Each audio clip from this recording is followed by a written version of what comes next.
מיכאל אוהב הפתעות. ליאונרדו רץ אחרי כל הבנות. ה-GPS יכוון אותי לבית של מיכאל. אני אלרגית לחתולים. שמעתי שיש לו חתול בשם קקטוס. לילה טוב. מי קורא לחתול שלו קקטוס? אפריל, יש לך פיגור?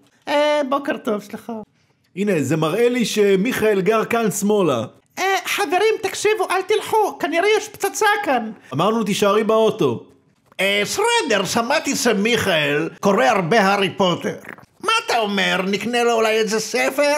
הארי פוטר במסדר עוף החול, הוא מסדר את העופות בחול. שרדר, אני צריך פצצה חדשה להרוג את עצבים. אולי מיכאל ידע. הנה, הוא יעזור לך, הפלאפל הזה. מה? אני אוכל פלאפל? אסור לאכול פלאפל? תזמין את מיכאל שיבנה לי פצצה להרוג את עצבים. כי אתה לא יוצלח, שרדר, הביתה. מיכאל יודע טכנולוגיה מהי. אתה אפילו על אנטר לא יודע ללחוץ. באתי לעשות לך צעד תימני. תחזרי לתימן. אהווה, אכלתי לך ג'חנן. איפה נפלתי? מגרד לי כל הגוף פצ'פשת. תקשיב ילד, אתה החוליה החדשה. שלום. לכי מכאן, מי את בכלל? כן, מי את בכלל? אני אפריל אניל. יש לך בעיות? זה אני. מי זה המפגרת הזאת?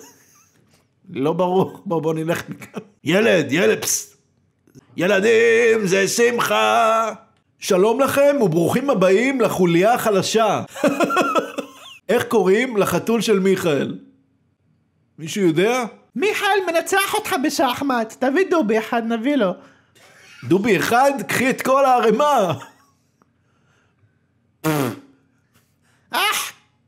יא נבלה. הנה פה נמצא מיכאל, לך תאתר אותו ותביא אותו לכאן. הוא גר במעלה התרחש 5. אוהב לנגן פסנתר. יש לו אחות בשם גדעון ואח בשם מאיה. תקרא להם גם, ואתה מפוטר.